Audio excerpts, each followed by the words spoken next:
কবরে যখন প্রশ্ন করা হবে মার রব্বুকা, তোমার রবকে, জবাব দিবে রব্বি আল্লাহ। ওয়া মা দীনুকা, জবাব আসবে দীনি আল ইসলাম, আমার দিন হলো ইসলাম। ওয়া মান নবিয়ুকা, এবং নবীর চেহারা দেখানো হবে, বলা হবে মান হাযার রাজুল, এই লোকটাকে দেখো তো চিনোনি। যারা নবীর সুন্নাত মোতাবেক জীবন যাপন করবে, আমার আপনার নবীকে দেখা মাত্রই বলবে হুয়া নবিয়ুনা মুহাম্মাদুর রাসূলুল্লাহ সাল্লাল্লাহু আলাইহি ওয়াসাল্লাম, উনি আমাদের নবী। আল্লাহ রাব্বুল আলামিন বলবেন সাদাকা আবদি, আমার বাবা সঠিক জবাব দিয়েছে।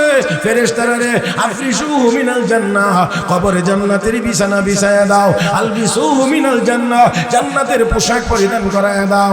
আর ওয়াফতাহু লাহু বাবান ইলাল জান্নাহ, জান্নাতের দিক থেকে দরজা একটা খুলে দাও। শীতল বাতাস, এসির বাতাস, এটা দুনিয়ার এসি না, জান্নাতি এসির বাতাস আসতে থাকবে, আরাম লাগবে। একটা ঘুম দিবে, এমন ঘুম ইসরাফিল ফেরেশতা দ্বিতীয়বার সিংহায় ফু দেওয়ার আগে আর কোনোদিন তার ঘুম ভাঙবে না। এমন ঘুম, এমন ঘুম। এই জন্য কবি বড় সুন্দর করে বলেছেন জাগনা হে জাগলো আফলাক কি সায়া তলে, জাগনা হে জাগলো আফলাক কি সায়া তলে, হাসর তক সোনা পড়েগা খাক কি সায়া তলে।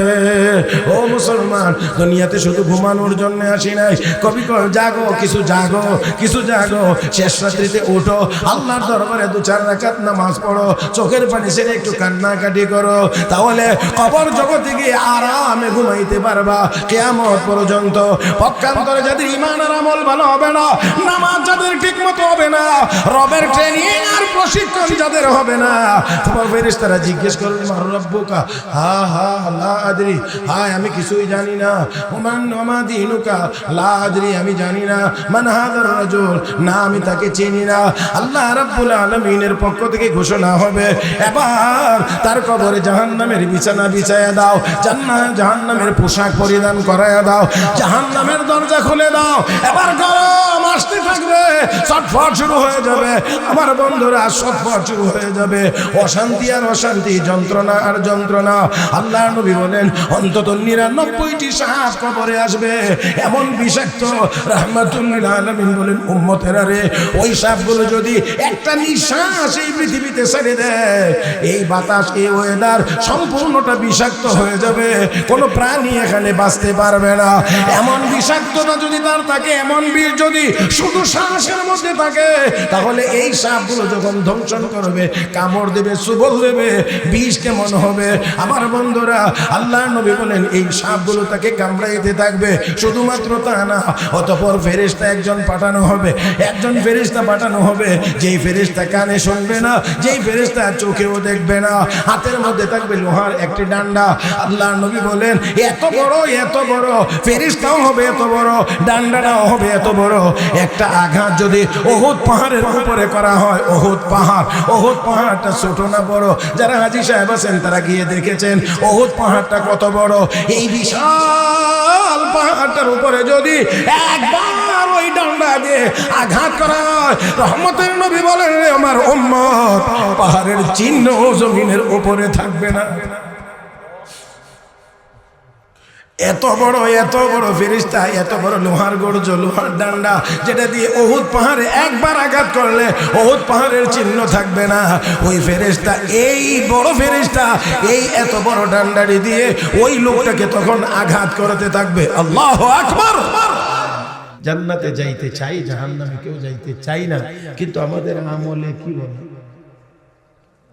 আমাদের আমলে কি বলে? এই বর্ষাকালে এখানে মনে হয় পানি আসে না?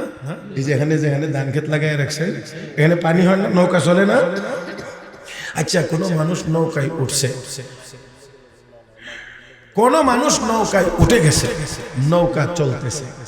এখন এই দিকে গেলে কি পাওয়া যায়? জায়গার নাম আসান মাছ না? আচ্ছা, এদিকে গেলে, এদিকে পিছনে, এদিকে উজানি গাঁও। আচ্ছা নেন উজানি গাঁও। এখন আপনি যাইবেন আসান মাছ, নৌকায় উঠছেন, নৌকা চলতেছে এইদিকে। আপনি এখন ওঠার পরে বুঝতে পারলেন নৌকা দেখি এদিকে যা। এখন আপনি নৌকা চলতেছে, চলন্ত নৌকায় বসে আপনি জোরে জোরে বলতেছেন, আমি উজানিগাঁও যাব না, আমি উজানিগাঁও যাব না, আমি উজানিগাঁও যাব না। আচ্ছা, এতে করে আপনার যাওয়া কি বন্ধ আছে না?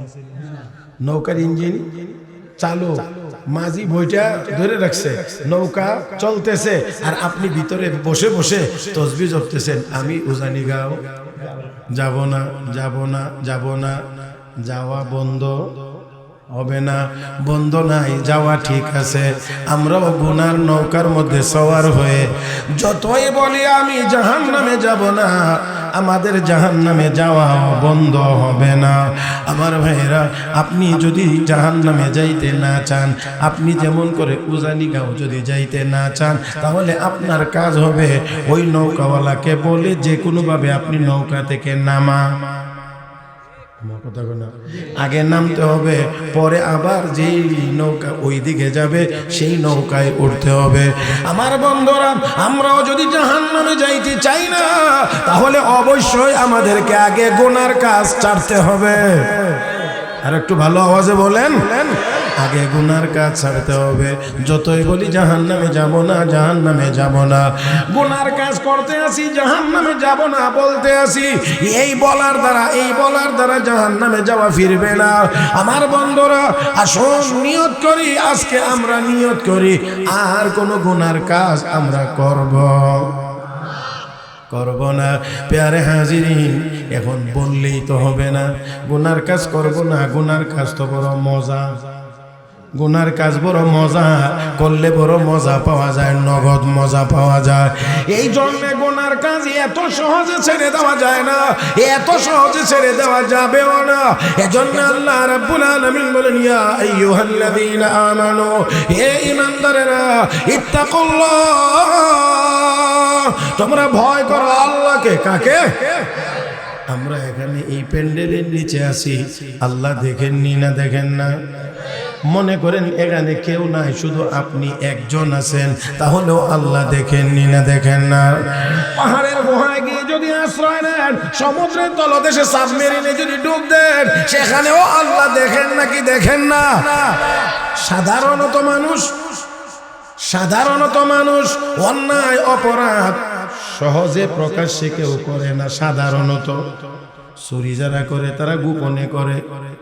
আমার ভাইয়েরা, ডাকাতি যারা করে তারাও মুখটা ডেকে রাখে, কালো কাপড় যাতে চিনতে না পারে।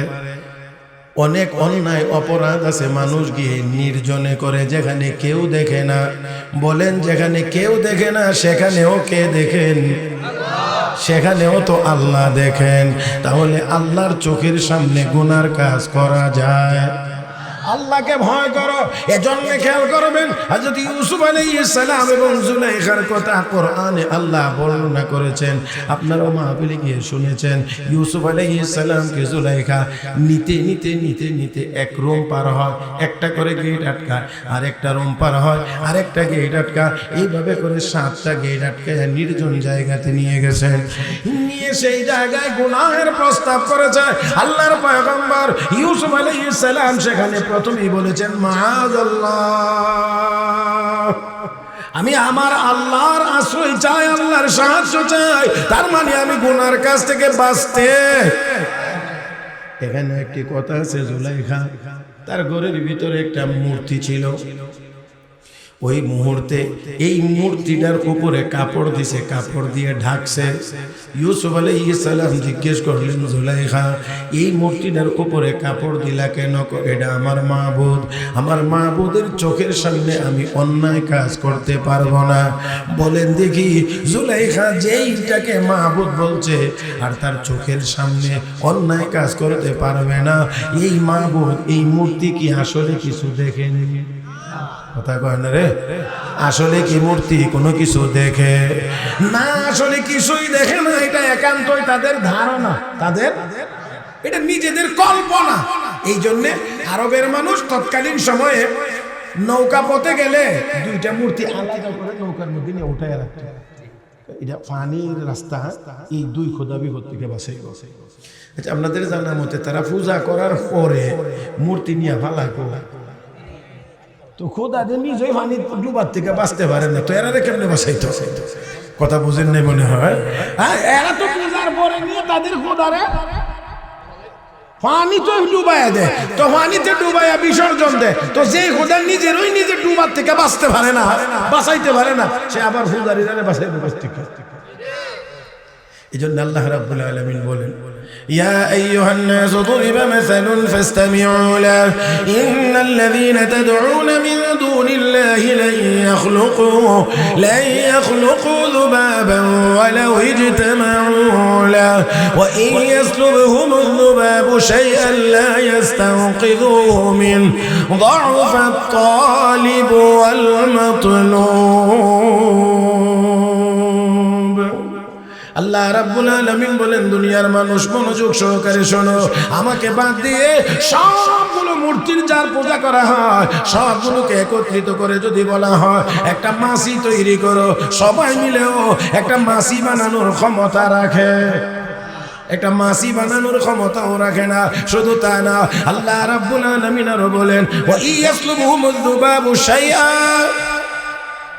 এদের মূর্তির সামনে পূজারীরা নিয়ে খাবার দিয়ে আসে, দুধ কলা চিরা মুড়ি আঙ্গুর, কথা না, মূর্তির সামনে নিয়ে খানা দেয়। ও আল্লাহ, এটা কেমন যুক্তি, কেমন পাগলামি! আমরা আল্লাহর ইবাদত করি কেন? আল্লাহ আমরা খাওয়া, কথা না, ওই আমরা খেতে ফসল কে দেন, পুকুরে মাছ কে দেন, নদীতে মাছ কে দেন, বাগানে ফল কে দেন? যে আল্লাহ আমরা খানা খাওয়া, আমরা সেই আল্লাহর ইবাদত করি। মানে এরা ইদারে খোদা আবার খানা নিয়ে এরা নিজেরা খাইতো করতে, এটা তো আমি চোখে দিকে লাগছি। এবার নিয়ে দিয়া নিজে হাত দিয়া লড়াই আসা রেখা দরজা আটকে করে কতক্ষণ পরে গিয়ে আনে আর খাইছে। এটা হলো তাদের শুধু কল্পনা ছাড়া আর কিচ্ছু। এই জন্য আল্লাহ যারা তালিব ওয়াল মাতলুব, যারা পূজা করে তারাও দুর্বল, যার পূজা করা হয় তারাও দুর্বল। আর আমরা যে আল্লাহর ইবাদত করি সেই আল্লাহ দুর্বল না সবল? যে আল্লাহ দুর্বল না সবল? নৌকার মধ্যে নিয়ে উঠে পকেটে দুইটা রাখে, রাস্তার মধ্যে গেলে কোনো বিপদ আসলে এই দুই খোদা পকেটের থেকে বাইরিয়া, পকেটের থেকে বাইরে হওয়ার কোনো ক্ষমতা কি আর আছে? হায় কি মানুষ, কি চিন্তা তাদের! যাই হোক, তো তারা এভাবে করে নিয়ে যায় তো বিপদ থেকে বাঁচানোর জন্য। বিপদ থেকে কে বাঁচাইবে? এইগুলো তো বাঁচানোর ক্ষমতা রাখে না, বাঁচানোর একমাত্র ক্ষমতা রাখেন কে? আর একটু মহব্বতে আল্লাহর নামটা বলেন, কে? আল্লাহ। এখন তাদের মাথার মধ্যে যে কি ঢুকছে এটা তো আল্লাহ ছাড়া আর কেউ জানে না। এরা নিজেরা আমরা আল্লাহ আপনাদের খাওয়া, আপনার আল্লাহ আপনাদের বানাইছেন। আল্লাহ আমার আপনার এই জমিনকে বিছানা বানায়, আসমানকে ছাদ বানায় আল্লাহ রাব্বুল আলামিন আমাকে আপনাকে থাকার জায়গা দিয়েছেন। এই জন্যে আমরা আল্লাহর ইবাদত করি, আমরা আল্লাহর গোলামি করি। আমরা আল্লাহর যদি গোলাম হতে পারতাম তাহলে সমস্ত মাখলুকের উপরে আমরা সম্রাট হতে পারতাম, কিন্তু আমরা আল্লাহর গোলাম হতে পারি নাই। এই জন্যে আমরা দুনিয়াতে সম্রাট হতে পারি নাই। আজকে আমাদেরকে শুধু মায়ের খাইতে হয়, মায়ের খাইতে হয়, মায়ের খাইতে হয়।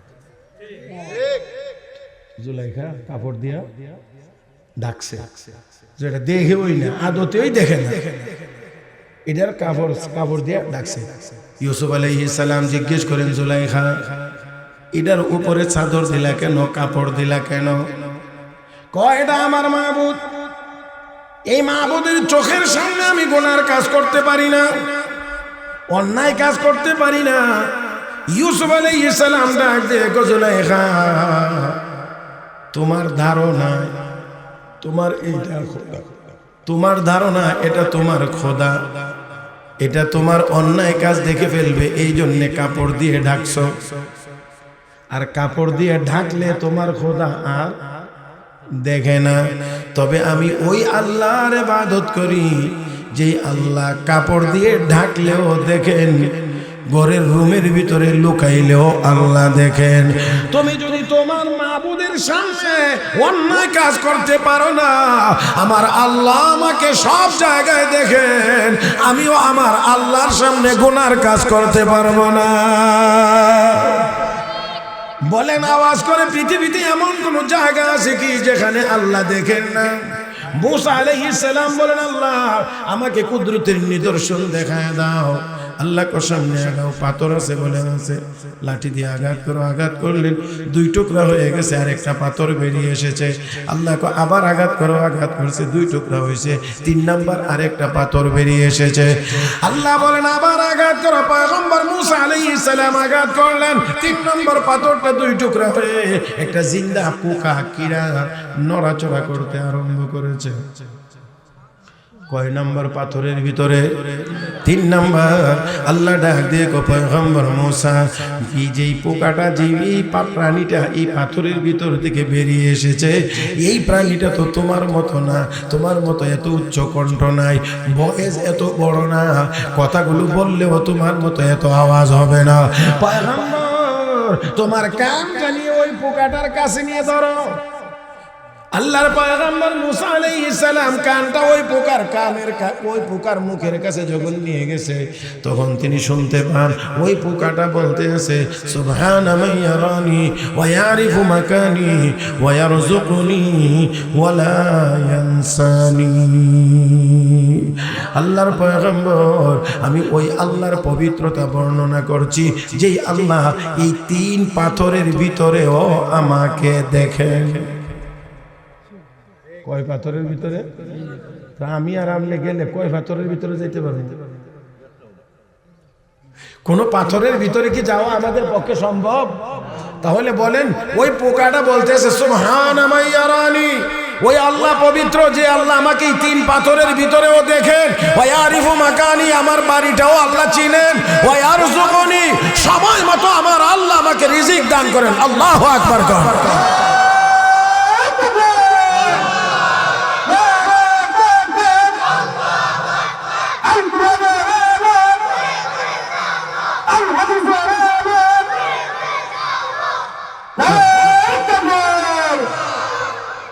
প্যারে হাজিরিন, ওই পোকাটা কয় আমার আল্লাহ আমাকে এখানেও রিজিক দেন। হে মুসলমান, একটু ইনসাফের আওয়াজে জবাব দিতে হবে। এই 3 পাথরের ভিতরে সময় মতো যদি আল্লাহ এই পোকাটাকেও রিজিক দিতে পারেন, আমরা আল্লাহর গোলামি করলে রিজিকের জন্য তো দুনিয়ার কোনো কাফের বেঈমানের সামনে আমাদের মাথা নত করতে হবে না। রিজিক কে দিবেন? ওই পোকাটা ওয়ালা ইয়ানসানি, ও আল্লাহর পয়গম্বর, এই আমি যে 3 পাথরের ভিতরে আছি, আমার আল্লাহ আমাকে কখনোই ভুলেন না, কখনোই ভুলেন না। আমার বাড়িও চিনে, আমাকেও দেখে, রিজিকও দেন, আমাকে কখনোই ভুলেন না। এমন না দুপুরবেলা খালি দিছে, রাত্রে মনে নাই, এইরকম না, কন্টিনিউ সব সময় আমাকে দিতে আসেন, আমাকে দেখতে আসেন। তো যে আল্লাহ 3 পাথরের ভিতরে ওই ছোট্ট পোকাটাকেও আল্লাহ দেখেন, তাহলে আমাদেরকেও আল্লাহ দেখেন নাকি দেখেন না? খাজা ফরিদ উদ্দিন আত্তার রহমতুল্লাহি আলাইহি নামে এক বড় বুজুর্গ ছিলেন। এই বুজুর্গ বায়াতের জন্য, মুরিদ হওয়ার জন্য এক পীরের কাছে গেছেন, বুজুর্গের কাছে গেছেন। তো বুজুর্গ বুঝছেন এটা বড় আলেম। তো বড় আলেম হইলে এলেমের একটা গরম আছে, এলেমের একটা গরম আছে, এটা মানে একটু ধাক্কা। এই জন্যে কোনো ক্লাসে যদি খুব মেধাবী ছাত্র থাকে, তাহলে ওই ছাত্রকে পড়াইতে গেলে শিক্ষকের অনেকটা চিন্তা করতে হয়। আল্লাহ আপনাদেরকে আমি সব বুঝাইতে পারবো না, তারপরে বলি আশা যদি আল্লাহ আপনারা বুঝারও তৌফিক দেন, আমারও বুঝাইবার তৌফিক দেন। ইমাম বুখারী রাহমাতুল্লাহ আলাইহির নাম তো আপনারা শুনছেন, ইমাম বুখারী শরীফ যিনি লিখেছেন। আবার এই সিয়াসিত্তার আরেকটা হাদিসের কিতাব আছে, এটার নাম তিরমিজি শরীফ, এটা লিখছেন ইমাম তিরমিজি। তো ইমাম তিরমিজি রাহমাতুল্লাহি আলাইহি উনিও এক হাদিসের কিতাব লিখেছেন, আর ইমাম বুখারী শরীফ লিখেছেন। তো ইমাম তিরমিজি ইমাম বুখারীর ছাত্র, ইমাম বুখারীর ছাত্র, ওনার ক্লাসে বসতেন। এই জন্য ইমাম বুখারী রাহমাতুল্লাহ আলাইহি বলছিলেন, ও আমার ছাত্র আবু ঈসা, শোনো, আমার ক্লাসে তোমার বসার দ্বারা তোমার যতটুকু উপকার হয়েছে, তার চেয়ে তোমাকে পড়াইতে গিয়ে আমার যে চিন্তা করতে হয়েছে, এর দ্বারা আমার ফায়দা তোমার চেয়ে বেশি হয়েছে। কথা বুঝেন না? ছাত্র মেধাবী হইলে উস্তাদকেও চিন্তা ভাবনা করে পড়াইতে হয়, কথা ঠিক না? হ্যাঁ, এটা স্বাভাবিক। এই জন্যে যেই ক্লাসের ছাত্র যত ভালো থাকে ওই ক্লাসের কিতাব পড়াইতে গিয়ে উস্তাদের অনেকগুলো কিতাব নিজেকে পড়তে হয়, মোতালা করতে হয়, মোতালা করতে হয়। আল্লাহ পাকের আরেক মানে দয়া মায়া, এবং এটা আরেক জগৎ।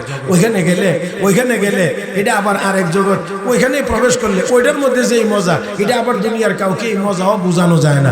এই জন্যে আমরা করোনাকালীন সময়ে দেখছি স্কুল কলেজ ইউনিভার্সিটি সব বন্ধ, মাদ্রাসাগুলো খোলা। কথা কয় না? কোন স্কুলওয়ালারা কোন কলেজওয়ালারা মন্ত্রীর কাছে গেছেন আমরা প্রতিষ্ঠান খুলে দেন, কিন্তু মাদ্রাসার মিয়া সাহেবরা বেতন হয় না ঠিক মতো। এরা গিয়া খালি মাননীয় মন্ত্রী আপনার মাদ্রাসা খুলে দেন, আপনার মাদ্রাসা খুলে দেন, আপনার মাদ্রাসা খুলে দেন। কারণ মাদ্রাসা না খুললে, পড়াইলে না পড়াইলে, বললে না বললে, বোঝেন নাই, কোরআন কিতাব না পড়াইতে পারলে, ছাত্ররা না পড়তে পারলে, এটা আমার কাছে ভালো লাগে না। কথা কয় না রে, কথা কয় না, জোরে কন। হ্যাঁ, পড়ানোর মজা আলাদা। এই জন্যে মাদ্রাসা যখন বন্ধ হয়, মাদ্রাসার আসাতে কেরাম বন্ধ হইলে বাড়িতে যান, কথা ঠিক আছে। প্রথম তুই একদিন ভালোই লাগে, এরপরে জানি কেমন কেমন লাগে, ভালো লাগে না? না ঠিক না? ওই যে দেখেন মুখ ধরে হাসে। হ্যাঁ, প্রথম তো একদিন ভালোই লাগে, কিন্তু পরবর্তীতে আর ভালো লাগে না। ছাত্ররা পড়া শুনাইবো, এরা আমরা পড়াবো, হ্যাঁ পড়া শুনবো, পড়া শোনাইবো, এরা পড়বে, এক দুই জায়গাতে ভুল হইলে ভুলটা সংশোধন করে দেবো। এটার যে আবার আরেক কি মজার জগৎ, এটা আসলে যারা এই জগতে গেছে না, এরা বুঝানি বড় কঠিন। যাক, সময় একেবারেই কম, আমার মনে হয় অন্য কোনো কথা আর বলা যাবে না। একেবারে সোজা কথা বলে হইলেই মোটামুটি ভাবে একটা ফিনিশিং এ যাওয়া যায় কিনা আসলে একটু চেষ্টা করে দেখি। আমার বন্ধুরা, তো আমরা রুহের জগতে ছিলাম, মায়ের পেটের জগৎ হয়ে আসলাম, দুনিয়াতে আসছি, আবার চলে যাইতে হবে, চলে যাইতে হবে। এই চলে যাওয়ার পরে যে প্রথম জগৎটা যেটা আসবে, এটার নাম আলমে বরজখ, এটার নাম হলো কবর জগৎ। এই কবর জগতে প্রত্যেকটা মানুষকে একা থাকা, কথা কয় না? প্রত্যেকটা মানুষকে একা থাকতে হয়। অন্যান্য জায়গাতে যেমন হাসরে, মিজানে, পুলসিরাতে কোনো উপকারে আসুক আর না আসুক, মানুষ থাকবে হাজার হাজার, মানুষ থাকবে লক্ষ লক্ষ, কিন্তু কবর জগতে এই জগৎটা হলো একেবারে সম্পূর্ণ সম্পূর্ণ একা একা একা একা একা। আমার ভাইয়েরা, সেজন্য আসেন, আগের দুই জগৎ হলো এই দুনিয়াতে আসার, দুনিয়াতে পাঠানোর মাধ্যম। এই জগৎগুলোর মাধ্যমে আল্লাহ আমাকে আপনাকে দুনিয়ায় পাঠাইছেন। ও বন্ধুরা, আমরা এখন যে জগতে আছি এটা হলো আমাদের কাজের জগৎ। কাজের জগৎ, এখানে আমরা কাজ করব। আর এর পরের যেই দুই জগৎ আছে, ওই দুই জগতে আমাদেরকে ফলাফল দেওয়া হবে। প্রথম জগতে আলমে বরজখে আংশিক ফলাফল দেওয়া হবে, তারপরের জগতের নাম আলমে আখিরাত। ওইখানে আমাকে আপনাকে পরিপূর্ণ প্রতিদান, পরিপূর্ণ বিনিময় দেওয়া হবে। এই দুনিয়াটা কাজের জায়গা, আমলের জায়গা। আমল হবে যেমন, কাজ হবে যেমন, কবরে গেলে আচরণ হবে, পুরস্কার হবে তেমন। হ্যাঁ আমার ভাইয়েরা, এই কবর জগৎটা যে একা থাকতে হবে, আল্লাহ রাব্বুল আলামিন আমাকে আপনাকে স্মরণ করাইয়া দিয়ে বলেন, ইয়া আইয়ুহাল্লাযীনা আমানুত্তাকুল্লাহ, হে ঈমানদারেরা তোমরা ভয় করো। কাকে? আর একটু জোরে বললে ভালো হয়, কাকে? আল্লাহকে। আল্লাহকে। আমার ভাইয়েরা, বলছিলাম মানুষ যত অন্যায় করুক না কেন, পুলিশের চোখের সামনে অন্যায় করে না, র্যাবের চোখের সামনে অন্যায় করে না, সেনাবাহিনীর চোখের সামনে অন্যায় করে না। কেন? ভয় আছে, এদের চোখের সামনে অপরাধ করলে আমাকে ধরে ফেলবে। আমার বন্ধুরা, তাহলে তিন পাথরের ভিতরেও যদি আল্লাহ কাউকে দেখেন, তাহলে আমাকে আপনাকেও সব জায়গায় আল্লাহ দেখেন। আল্লাহর চোখের সামনে গুনার কাজ করা যাবে। এই কারণে আল্লাহ রাব্বুল আলামিন বলেন, ইয়া আইয়ুহাল্লাযীনা আমানুত্তাকুল্লাহ, হে ঈমানদারেরা ভয় করো তোমরা আল্লাহকে, ভয় করো আল্লাহকে। কারণ আল্লাহকে যদি ভয় করে, তাহলে ওই মানুষটাই গুনার কাজ থেকে বাঁচতে পারবে, আর না হয় গুনার কাজ থেকে বাঁচা সম্ভব না। পুলিশের ভয়ে যদি কেউ অপরাধ থেকে বিরত থাকে, কিছুক্ষণ রাখতে পারবে, কিন্তু যখন পুলিশের ভয় থাকবে না, তখন আর ওই লোকটাকে অপরাধ থেকে বিরত রাখতে পারবে।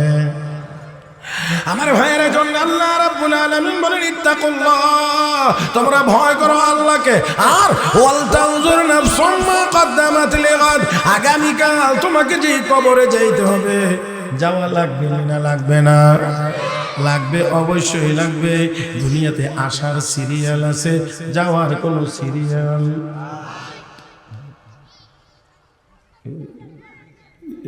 যার নামে যে মরহুম রফু মিয়া, আপনার বড় না ছোট?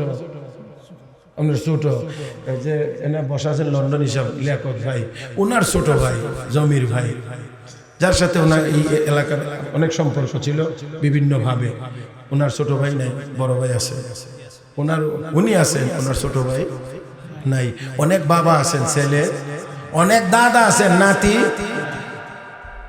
তাহলে বোঝা গেল যাওয়ার কোনো সিরিয়াল নাই। এই জন্য আল্লাহ রাব্বুল আলামিন আমাদেরকে জায়গায় জায়গায় স্মরণ করে দিয়েছে, ইন্নাল্লাহা ইনদাহু ইলমুস সাআ ওয়া ইউনাজ্জিলুল গায়থ ওয়া ইয়ালামু মা ফিল আরহাম ওয়া মা তাদরি নাফসুম মাযা তাকসিবু গাদা ওয়া মা তাদরি নাফসুম বিআইয়ি আরদিন তামুত ইন্নাল্লাহা আলীমুন খাবীর। মানুষ কখন মারা যাবে এটা দুনিয়ার কেউ জানে না, একমাত্র কে জানেন? এরা মুসলমান। এজন্য দুনিয়ার জীবনটা হলো আমলের জায়গা, কাজ করার জায়গা। এখানে আমাদের কাজ হবে যেমন, কবরে যাওয়ার পরে আমাদের সাথে ব্যবহার হবে তেমন। কাজ যদি ভালো হয়, ঈমান যদি হয়, নেক আমল যদি হয়, তাহলে কবরে গেলে প্রশ্ন করা হবে, মার রব্বুকে, তোমার রবকে? জবাব দিবে, রব্বি আল্লাহ, আমার রব। মনে মনে ভাববেন রব্বি আল্লাহ বললেই যদি জবাব হয়ে যায়, তাহলে এটা শিখালেই তো, হ্যাঁ এটা শিখালেই তো। মার রব্বুকা, উত্তরে কইলাম রব্বি আল্লাহ। মুনকার নাকিরের চেহারা দেখলেই এই উত্তর হারাই যাবে। আমার এক বন্ধু আমেরিকা যাওয়ার জন্য আবেদন করছে, তো আবেদনের পরে তারা নির্দিষ্ট তারিখ দিছে, এই তারিখে আইসো ইন্টারভিউ। তো সে মানসিকভাবে অনেক প্রস্তুতি নিছে, কি জিগাইলে জানার চেষ্টা করছে, এটা জিগাইলে এটা বলবো, এটা জিগাইলে এটা বলবো, ওইটা জিগাইলে এটা বলবো, এরকম একটা প্রস্তুতি নিছে। এর মধ্যে একটা প্রস্তুতি হলো মান্থলি স্যালারি কত, মাসে বেতন পাও কত। এটা যদি জিগায় তাহলে বলবো $1,000, $1,000 মানে $1,000। তৎকালীন সময়ে $1,000 মানে 73,000 টাকা। তো এত প্রস্তুতি নিয়ে গেছে, এখন ভিতরে যাওয়ার সময় ভিতরটা একটু মানে একটু নার্ভাস আর কি, টক টক টক টক করে। অনেক কথা জিজ্ঞেসে, উত্তর দিছে। যখন জিজ্ঞেসে যে মান্থলি স্যালারি কত, মাসে বেতন পাও কত, $1,00,000। মুখ দিয়ে কি হয়েছে? $1,00,000। জি অফিসার তারা জিজ্ঞেসেছিল, চোখ মুখ বড় করে দিয়ে জিজ্ঞে, $1,00,000? ইয়েস। $1,00,000? ইয়েস। পাসপোর্ট উল্টায় যাও যাও। বাইরে আসার পর হাই হাই কি কইলা, আমি না $1,000 কথা বলার কথা। এখন একটু সামান্য যে ভয় লাগছে ভিতরে, একটু টক টক করছে, 1000 কোন দিক দিয়ে লাখ হয়ে গেছে, টেরই হয়েছে। তো দুনিয়াতে যদি এই অবস্থা হয়, একজন অফিসারের সামনে গেলে 1000 1,00,000 হয়ে যায়, তাহলে কবরে গেলে মুনকার নাকিরের চেহারা দেখলে এই মুখস্থ জবাব রব্বি আল্লাহ এটা আর স্মরণ থাকবে না। এই জন্য কবরে প্রশ্নের জবাব দিতে হলে দুনিয়ার জীবনে ট্রেনিং আর প্রশিক্ষণের দরকার। আর এই ট্রেনিং আর প্রশিক্ষণের নাম হলো 5 ওয়াক্তের নামাজ। নামাজের ভিতরে রবের ট্রেনিং হয়। কিসের? নামাজ যখন শুরু করেন, শুরু করলে দেখেন একেবারে শুরু আলহামদুলিল্লাহি রাব্বিল আলামিন, আসেনি রবের কথা। কেরাত শেষ হয়ে গেল, রুকুতে গিয়ে পড়েন সুবহানা রাব্বিয়াল আযীম। তাসবিহ শেষ হয়ে গেল, দাঁড়াইলেন সামি আল্লাহু লিমান হামিদা রব্বানা লাকাল হামদ, আসেনি রবের কথা। সিজদায় গেলেন, সেখানে গিয়ে সুবহানা রাব্বিয়াল আ'লা, এখানেও রবের কথা আছে। তাহলে নামাজ হলো রবের ট্রেনিং আর প্রশিক্ষণ। এই প্রশিক্ষণ যাদের হবে, যাদের থাকবে, কবরে যখন প্রশ্ন করা হবে মার রব্বুকা, তোমার রবকে? জবাব দিবে রব্বি আল্লাহ। ওয়া মা দীনুকা? জবাব আসবে দীনি আল ইসলাম, আমার দিন হলো ইসলাম। ওমান নবিয়ুকা, এবং নবীর চেহারা দেখানো হবে, বলা হবে মান হাযার রাজুল, এই লোকটাকে দেখো তো চিনোনি। যারা নবীর সুন্নাত মোতাবেক জীবন যাপন করবে, আমার আপনার নবীকে দেখা মাত্রই বলবে হুয়া নবিয়ুনা মুহাম্মাদুর রাসূলুল্লাহ সাল্লাল্লাহু আলাইহি ওয়াসাল্লাম, উনি আমাদের নবী। আল্লাহ রাব্বুল আলামিন বলবেন সাদাকা আবদি, আমার বাবা সঠিক জবাব দিয়েছে। ফেরেশতারা রে আফরিশুহু মিনাল জান্নাহ, কবরে জান্নাতের বিছানা বিছায়া দাও। আলবিসুহু মিনাল জান্নাহ, জান্নাতের পোশাক পরিধান করায়া দাও। আর ওয়াফতাহু লাহু বাবান ইলাল জান্নাহ, জান্নাতের দিক থেকে দরজা একটা খুলে দাও। শীতল বাতাস, এসির বাতাস, এটা দুনিয়ার এসি না, জান্নাতি এসির বাতাস আসতে থাকবে, আরাম লাগবে। একটা ঘুম দিবে, এমন ঘুম ইসরাফিল ফেরেশতা দ্বিতীয়বার সিংহায় ফু দেওয়ার আগে আর কোনোদিন তার ঘুম ভাঙবে না। এমন ঘুম, এমন ঘুম। এই জন্য কবি বড় সুন্দর করে বলেছেন জাগনা হে জাগলো আফলাক কি সায়া তলে, জাগনা হে জাগলো আফলাক কি সায়া তলে, হাসর তক সোনা পড়েগা খাক কি সায়া তলে। ও মুসলমান, দুনিয়াতে শুধু ঘুমানোর জন্য আসি নাই। কবি কয় জাগো, কিছু জাগো, কিছু জাগো, শেষ রাত্রিতে ওঠো, আল্লাহর দরবারে 2-4 রাকাত নামাজ পড়ো, চোখের পানি ছেড়ে একটু কান্নাকাটি করো, তাহলে কবর জগতে গিয়ে আরামে ঘুমাইতে পারবা কিয়ামত পর্যন্ত। পক্ষান্তরে যাদের ঈমান আর আমল ভালো হবে না, নামাজ যাদের ঠিক মতো হবে না, রবের ট্রেনিং আর প্রশিক্ষণ যাদের হবে না, তোমার ফেরেশতারা জিজ্ঞেস করবে মা রব্বুকা, হা হা লা আদরি, হায় আমি কিছুই জানি না। ওমান ওমা দীনুকা, লা আদরি, আমি জানি না। মান হাযার রাজুল, না আমি তাকে চিনি না। আল্লাহ রাব্বুল আলামিনের পক্ষ থেকে ঘোষণা হবে, এবার তার কবরে জাহান্নামের বিছানা বিছায়া দাও, জাহান্নামের পোশাক পরিধান করায়া দাও, জাহান্নামের দরজা খুলে দাও। এবার গরম আসতে থাকবে, ছটফট শুরু হয়ে যাবে। আমার বন্ধুরা, ছটফট শুরু হয়ে যাবে, অশান্তি আর অশান্তি, যন্ত্রণা আর যন্ত্রণা। আল্লাহ নবী বলেন অন্তত 99টি সাপ কবরে আসবে, এমন বিষাক্ত। রাহমাতুল লিল আলামিন বলেন উম্মতেরা রে, ওই সাপগুলো যদি একটা নিঃশ্বাস এই পৃথিবীতে ছেড়ে দেয়, এই বাতাস, এই ওয়েদার সম্পূর্ণটা বিষাক্ত হয়ে যাবে, কোনো প্রাণী এখানে বাঁচতে পারবে না। এমন বিষাক্ততা যদি তার থাকে, এমন বিষ যদি শুধু শ্বাসের মধ্যে থাকে, তাহলে এই সাপগুলো যখন ধ্বংসন করবে, কামড় দেবে, সুবল দেবে, বিষ কেমন হবে? আমার বন্ধুরা, আল্লাহ নবী বলেন এই সাপগুলো তাকে কামড়াইতে থাকবে। শুধুমাত্র তা না, অতঃপর ফেরেশতা একজন পাঠানো হবে, একজন ফেরেশতা পাঠানো হবে, যেই ফেরেশতা কানে শুনবে না, যেই ফেরেশতা চোখেও দেখবে না, হাতের মধ্যে থাকবে লোহার একটি ডান্ডা। আল্লাহ নবী বলেন এত বড় ফেরেশতাও হবে এত বড়, ডান্ডাটাও হবে এত বড়। একটা আঘাত যদি উহুদ পাহাড়ের উপরে করা হয়, উহুদ পাহাড়টা ছোট না বড়? যারা হাজী সাহেব আছেন তারা গিয়ে দেখেছেন উহুদ পাহাড়টা কত বড়। এই বিশাল পাহাড়টার উপরে যদি একবার ওই ডান্ডা দিয়ে আঘাত করা হয়, রহমতের নবী বলেন আমার উম্মত পাহাড়ের চিহ্ন জমিনের উপরে থাকবে না। এত বড় ফেরেশতা, এত বড় লোহার গর্জ, লোহার ডান্ডা, যেটা দিয়ে উহুদ পাহাড়ে একবার আঘাত করলে উহুদ পাহাড়ের চিহ্ন থাকবে না। ওই ফেরেশতা, এই বড় ফেরেশতা, এই এত বড় ডান্ডাটি দিয়ে ওই লোকটাকে তখন আঘাত করতে থাকবে। আল্লাহু আকবার। সহ্য করতে পারবো তো? কি মনে হয় সহ্য করতে পারবো তো? আমার ভাইয়েরা, না না, একবার আঘাত করবে, অনেক মাটির নিচে ডেবে যাবে, আবার ওঠানো হবে, আবার আঘাত করা হবে, চোখে দেখবে না, কানেও শুনবে না। মুহাদ্দিসিনে কেরাম লিখেছেন, কেন কানে শুনবে না, কেন চোখে দেখবে না?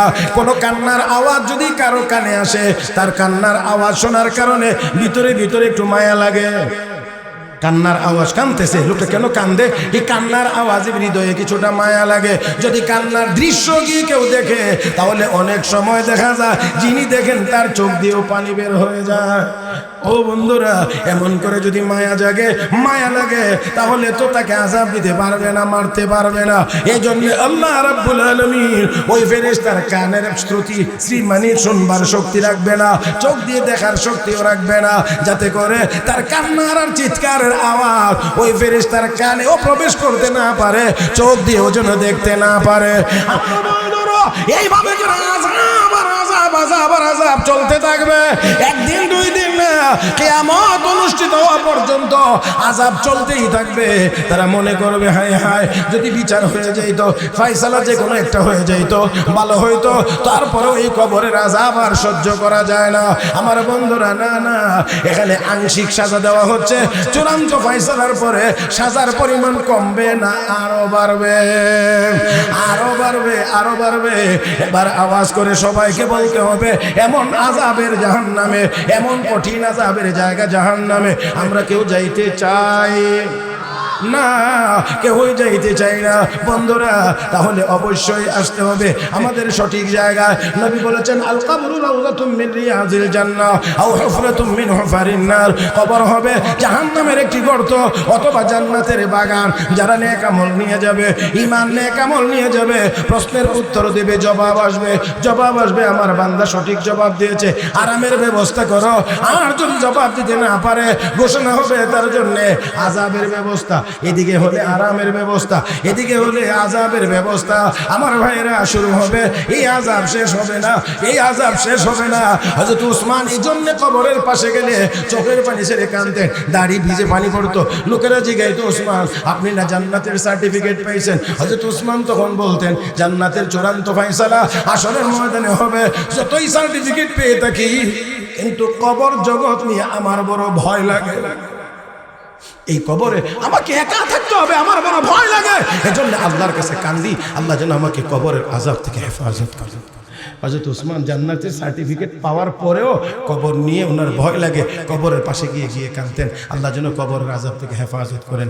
আমাদের তো কিচ্ছুই নেই, কোনো ইমানের অবস্থা খারাপ, আমল তো নাই, তারপরও আমরা অনেকে বড় আশা করে বসে থাকি, মনে হয় যেন মরলেই জান্নাতে চলে। প্যারে হাজিরিন, তাই আসুন যেমন করে আগে যাদের রুহের মাগফিরাত কামনা করে আজকের আয়োজন, তারা যেমন চলে গেছে আমাদেরকেও চলে যেতেই হবে। এই জন্য আল্লাহকে তানজুর নাফসুম মা কদ্দামাত লিগাদ, আগামীকাল কবরে যে যাইতে হবে, এই কবরের জন্য কি সঞ্চয় করছো একটু চিন্তা করে দেখো কি সঞ্চয়। আমরা যদি চিন্তা করি তাহলে দেখবো কিছু কোনো সঞ্চয় নাই। তাই আসুন আরেকজনের মৌত থেকে আমাদেরকে শিক্ষা নিতে হবে। কাফা বিল মাউতি ওয়াইজান, ওই আরেকজনের মৌতের দিকে তাকাইলে ওয়াজের জন্য এটাই যথেষ্ট। উনিও ছিলেন, চলে গেছে, আমি আছি, আমাকেও চলে যাইতে হবে। ইযা হামালতা আলাল কুবুরি জানাজাতান ফাআলাম বিআন্নাকা বা'দাহা মাহমুল, একজনের লাশ কবরে নিয়ে যাচ্ছ তো তুমি একটু চিন্তা করো, আরেক দল মানুষ কিছুক্ষণ পরে তোমার লাশ কবরে নিয়ে আসবে। প্রত্যেকটা মানুষ যদি আমরা অন্তত এই জায়গাটা ঠিক রাখতে পারতাম যে আমাকে কবরে যেতেই হবে, দুনিয়াতে থাকতে পারবো না, তাহলে আমার মনে হয় আমরা এত গুনার কাজ করতে পারতাম। আমাদেরকে শয়তান ভুলাইয়া দিয়ে রাখছে। তাই আসুন, সময় মনে হয় আর বেশি নাই, আজানের সময় কাছাকাছি দোয়া হবে ইনশাআল্লাহ। আমরা যেমন করে মৃতদের জন্য দোয়া করব, আমরাও ওই কবরে যাওয়ার জন্য প্রস্তুতি গ্রহণ করব। সেই প্রস্তুতি গ্রহণের সহজ সরল কথা হলো, গুনার কাজ ছাড়তে হবে, নেক আমল করতে হবে। গুনার কাজ ছাড়তে হবে, নেক আমল করতে হবে। এখানে একটি কথা, সূক্ষ্ম একটা কথা আপনারা শুনে রাখা ভালো। অনেক সময় আমরা মনে করি যে সুদ খাইলে গুনাহ হয়, ঘুষ খাইলে গুনাহ হয়, চুরি করলে গুনাহ হয়, ঠিক না? শুধু এটাই আমরা মনে করি আর কি। কিন্তু মনে রাখবেন, সুদ খাইলে যেমন গুনাহ, নামাজ না পড়লেও গুনাহ। কথা কয় না? সুদ খাইলে যেমন গুনাহ, নামাজ না পড়লেও গুনাহ, চুরি করলে যেমন গুনাহ, রোজা না রাখলেও গুনাহ।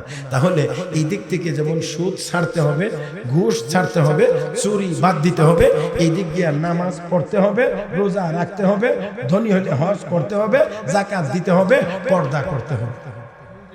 কথা ঠিক আছে?